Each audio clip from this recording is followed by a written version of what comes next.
All right, guys. Oh, sorry, I gotta look up there. Okay. Hey, guys, welcome back to Gingivitis Gaming. This is video number 6. Sorry for the delay for the 5 people that are watching.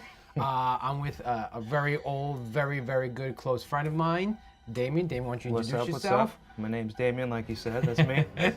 Okay, cool. Introduction's over. Today we're gonna mix it up a little bit. We're gonna instead of doing video games like I've been doing for the past few videos, we're gonna go ahead and talk about Halloween. Not just any Halloween, but the 2000 and pointed because the movie's up there, but 2018, right? I think. Yeah, it came out last year. The classic, the best of the best, the only good Halloween movie to talk about. Not at all. No, not at all. For those who haven't seen Halloween, just give you a warning that there are some spoilers. So if you haven't seen it yet, I don't want to say don't watch the video, but watch it with caution. But better thing to say is just don't watch the movie because it's terrible. So. Or that too, because it almost comes close to dumpster trash. Well, the hype for the movie was real. It seemed like a great sequel to what was a classic. 1978, Halloween took the world by storm, changed the slasher genre film to a whole new world. Right. So to take the text from that and bring it to 2018 or 2018. When it came out, yeah, 2018. So yeah. to bring that to 2018, it was cool to see something so like continuity intact. Right. And then when we watched it, it was utter trash. It was utter trash. I agree. That John Carpenter and I don't know why I sounded Italian when I said that, but John Carpenter. John Carpenter. Yeah, John Carpenter. But John Carpenter. Wow, fuck it. Okay, it's alright. We'll do it live. JC and his crew and his cast. You know, Jamie Lee Curtis. I know, like, you know, she comes from a line of actors. I think her mom's an actor. I was watching Psycho last night with her mom getting butchered in the shower. So, which is a good movie, which we both like. Yes. Yeah, Psycho.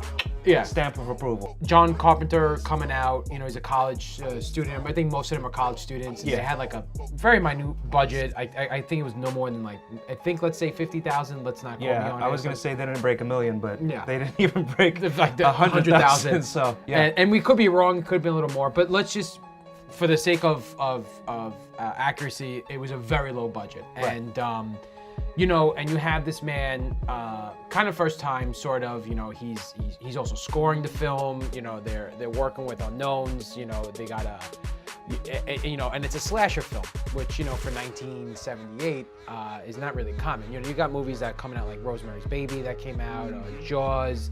You know, Friday the 13th didn't come out until 1980. So yeah. You know, this is. You know, I guess it's a first of its kind, and then we were. Oh, and we got Texas Chainsaw Massacre. Okay, so that came out in '74, and I think Texas Chainsaw Massacre, I guess, respectfully, can be considered a slasher, but not in this in this sense of like there's the babysitter, there's like, you know, the hot girls with, you know, the guys, and you know, you have this person chasing them sort of deal. I guess Texas Chainsaw almost has its own category of its own. It's fleshed out in terms of like a movie it's in itself, as opposed to just specifying slasher guy running around. Right. And for its time, Halloween, the original, holds its own because it has that certain charm. It has that first time sort of feeling to it. That if you, even for those who, like the generation that may have watched it when this Halloween trailer was coming out, you know, if those kids could watch it now and be like, oh, they like it because it still does things differently instead of like the kind of grinding mill of all these horror movies that come out now where like the jump scares are going to be expected and what have you. So then fast forwarding to 2018's, you know, you see the trailer and we're both hyped because it kind of falls back to the original Halloween. You got the John Carpenter original music, and you got like Jamie Lee Curtis is back, and you know, the storyline, though. You got 100% likable talent in the movie, so you're expecting, you know, all the aces are in places. So well, personally, when I first saw the trailer, I remember when I was a kid, when I saw Halloween from 1978.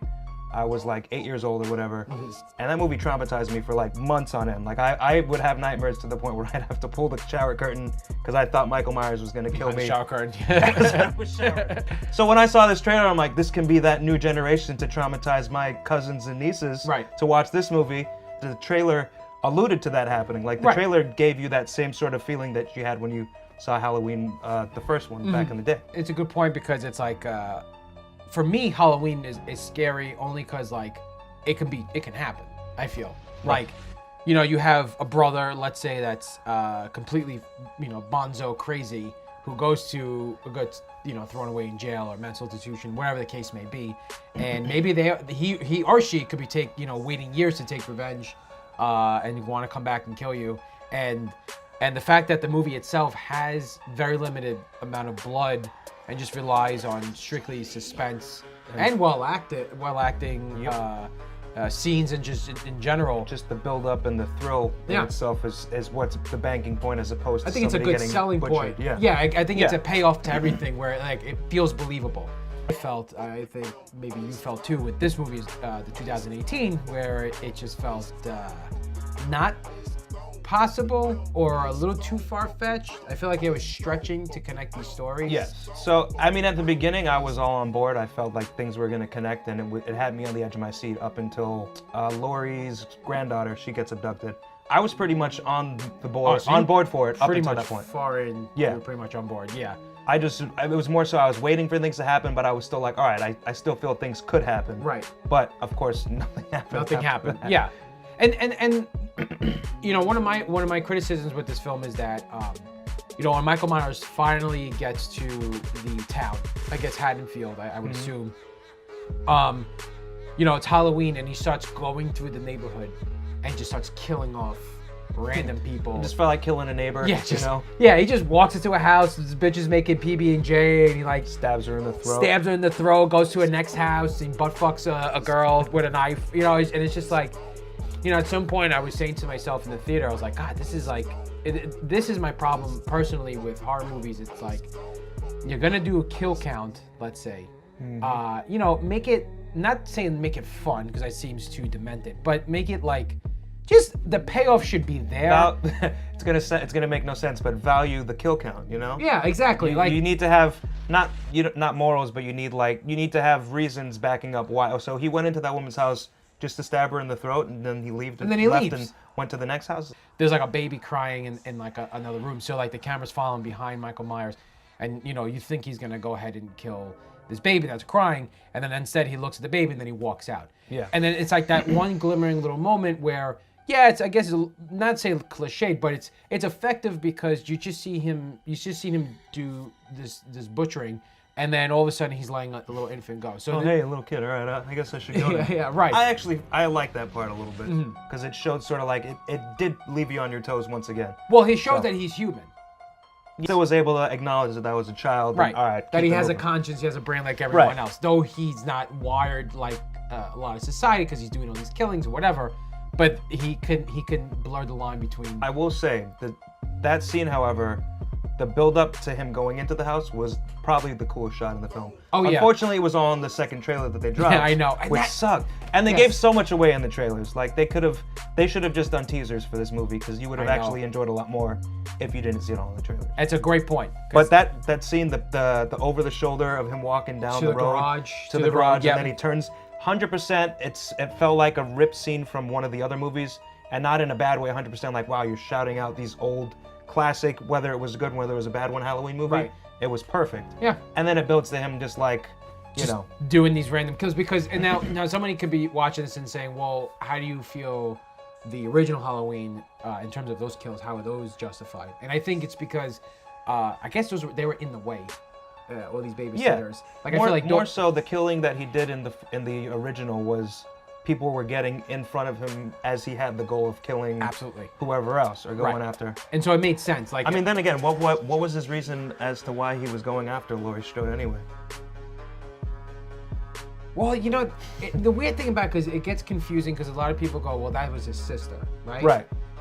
But the context of 2018 Halloween that he's not his they're no longer established as sisters. But in the original, sister and brother. Right, but in the original, I think he's holding the baby, or no, he's on the when he's little. When they do the very opening of Halloween, when the cops grab him. Yes. There's no baby, or is there a baby? No, no baby.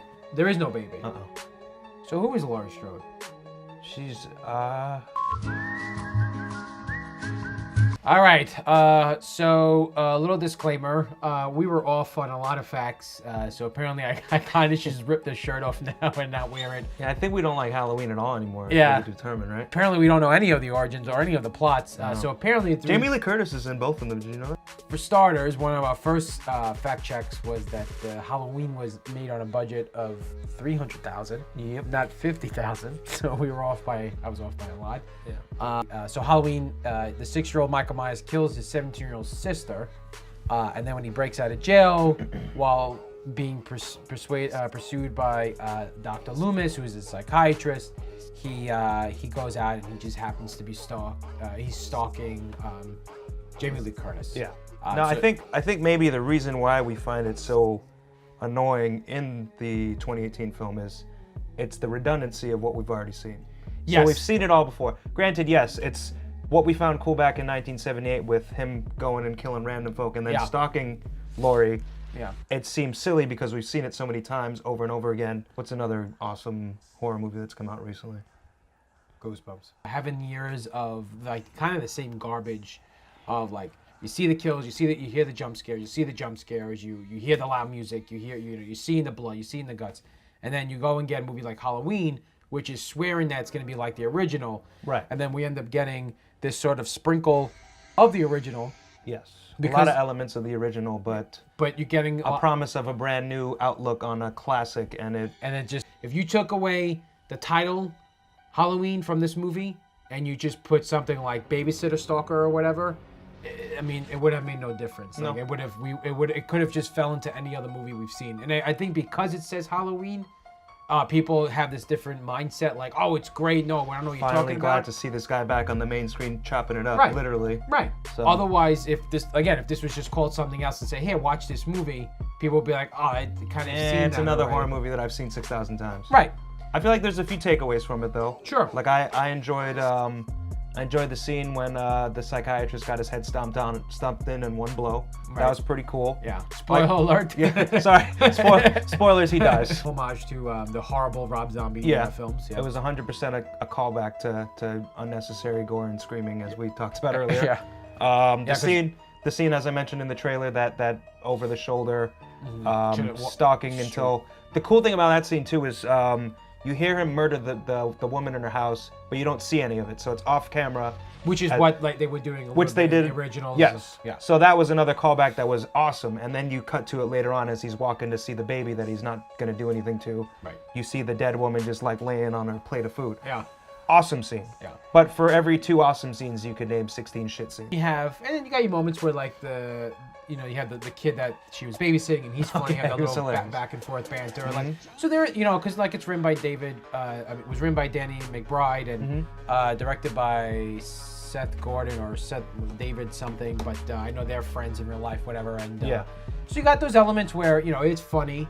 It kind of eases the suspense, if you want to call it.